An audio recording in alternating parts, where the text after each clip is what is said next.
पहाड़ियों और हरे भरे खेतों के बीच बसे एक अनोखे और शांतिपूर्ण गांव में एक परिवार रहता था जो अपनी सादगी और परिश्रम के लिए जाना जाता था। उनके पास 2 बैल थे जो भाई थे, जिनका अटूट समर्पण परिवार की आजीविका के लिए महत्वपूर्ण था। दोनों में सबसे बड़ा बोधिसत्व था जो अपनी बुद्धिमत्ता और अटूट धैर्य के लिए जाना जाता था, जबकि उसका छोटा भाई ईमानदार था लेकिन अक्सर बेचैनी के क्षणों से ग्रस्त रहता था। एक दिन एक महत्वपूर्ण घटना ने गांव को उत्साह और प्रत्याशा से भर दिया। परिवार की सबसे बड़ी बेटी की मंगनी एक पड़ोसी परिवार के बेटे से कर दी गई थी। एक भव्य शादी की योजना बनाई गई थी और परिवार एक ऐसी दावत का आयोजन करने के लिए उत्सुक था जिसे पीढ़ियों तक याद रखा जाएगा। इस जश्न का मान एक शानदार सूअर का बड़ा जलसा था जो उन इलाकों में एक परंपरागत प्रथा थी। परिवार ने इस विशेष मौके के लिए उन्होंने उसके सबसे मोटे और सबसे स्वस्थ सूअर को चुना। इसे विवाह के भोज के मुख्य आकर्षण के रूप में पेश करने का उनका इरादा था। जैसे जैसे दिन के करीब आते गए, उन्होंने सूअर के तबीयत में सुधार करके सूअर को और भी मोटा बनाने का निश्चित किया, यह सुनिश्चित करने के लिए कि वह उनके मेहमानों के लिए एक लजीज व्यंजन हो। छोटे बैल ने दिन प्रतिदिन अपने कठिन मेहनत के बावजूद एक चीज को ध्यान से देखा जो उसे परेशान करने लगी। उसने देखा कि सूअर को चावल और अन्य स्वादिष्ट व्यंजनों की भरपूर मात्रा में लाड़ प्यार दिया गया था और दूसरी तरफ उसे और उसके भाई को केवल घास और पुआल पर चरने के लिए छोड़ दिया गया था, जो कि उनके दैनिक परिश्रम के दौरान उनका भरण पोषण था। एक शाम जब बैल अपने मामूली आश्रय में आराम कर रहे थे, छोटा बैल अपने बड़े भाई बोधिसत्व के पास गया। उसके चेहरे पर एक उलझन भरी अभिव्यक्ति थी। उसने कहना शुरू किया, भाई, मैं कुछ ऐसा देख रहा हूँ जो मुझे बहुत परेशान करता है। हम अपने परिवार के लिए अथक परिश्रम करते हैं, दिन ब दिन उनकी जुताई और खेत के काम में उनकी मदद करते हैं, फिर भी हमें घास और पुआल का बहुत कम राशन दिया जाता है।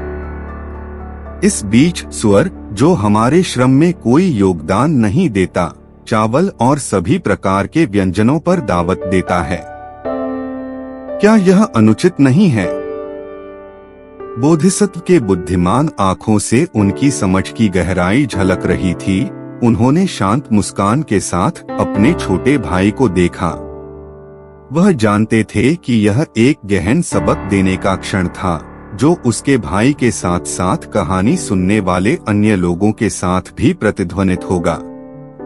बोधिसत्व ने अपने छोटे भाई से कहा, प्रिय भाई, यह सच है कि हमारी भूमिकाएं अलग अलग हैं और सतह पर यह अनुचित लग सकता है। हालांकि हमें याद रखना चाहिए कि जीवन में हर चीज का अपना उद्देश्य होता है और प्रत्येक भूमिका अपना अद्वितीय कार्य करती है। आप देखो, सूअर जो चावल खाता है वह वास्तव में एक विशेष भोजन है, लेकिन यह मृत्यु का भोजन है। बोधिसत्व के भाई की आंखें असमंजस में फैल गईं। मृत्यु का भोजन? उन्होंने सवाल किया। इसका क्या मतलब है? बोधिसत्व ने आगे कहा, मेरे प्यारे भाई, चावल उन लोगों के लिए आरक्षित है जिनका इस धरती पर समय सीमित है। जब कोई प्राणी इतनी समृद्ध और शानदार भोजन का उपभोग करता है तो यह अक्सर एक संकेत होता है कि उसका जीवन समाप्त होने वाला है। परिवार इस मोहक भोजन को खिलाता है क्योंकि वह सूअर को शादी के उत्सव में प्रस्तुत करने का इरादा रखता है। इसका जीवन यद्यपि अल्पकालिक रूप में विलासपूर्ण था, शीघ्र ही दूसरों के आनंद के लिए बलिदान के रूप में दिया जाएगा। छोटे बैल ने इस रहस्योद्घाटन पर विचार किया। उसकी समझ धीरे धीरे गहरी होती गई। तो उन्होंने कहा, हमारा घास और भूसे का साधारण आहार, जबकि विनम्र है, एक संकेत है कि हम लंबे समय तक जीवित रहने और आने वाले वर्षों तक अपने परिवार की सेवा करना जारी रखने के लिए बने हैं। बोधिसत्व ने अपने भाई की समझ से प्रसन्न होकर सिर हिलाया।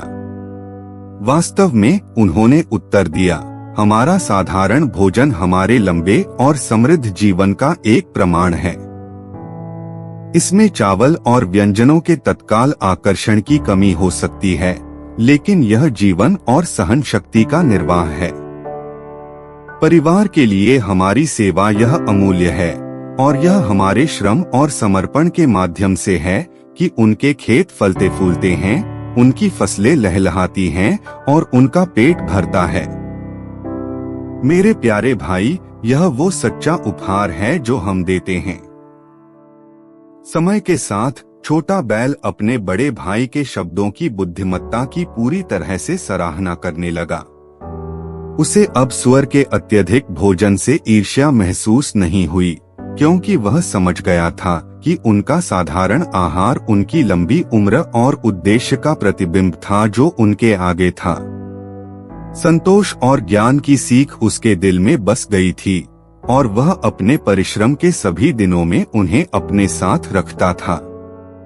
जैसे जैसे दिन बीतते गए, सगाई का जश्न नजदीक आता गया, और सुअर पूरी तरह से मोटा होकर भव्य दावत के लिए तैयार किया गया। इसका जीवन त्याग और प्रचुरता के प्रतीक के रूप में परिवार के मेहमानों के लिए एक उपहार के रूप में पेश किया गया था। शादी बेहद सफल रही और पूरे गांव ने भरपूर भोजन के लिए खुशी और कृतज्ञता के साथ जश्न मनाया।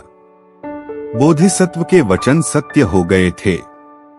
छोटा बैल, जिसका हृदय अब ईर्ष्या से मुक्त हो गया था, अपने बड़े भाई के साथ लगन से काम करता रहा, यह जानते हुए कि उनका साधारण आहार उनकी सेवा की लंबी उम्र और उनके परिवार के प्रति उनके प्रेम का प्रमाण है। यह जातक कथा हमें यह याद दिलाती है कि जिंदगी का वास्तविक मूल्य तुरंत आनंद से भरी आनंदों में नहीं, बल्कि हमारे दुनिया को साझा किए गए संचित योगदानों और हमारे आसपास के लोगों के साथ बांटे जाने वाले प्यार में छिपा होता है।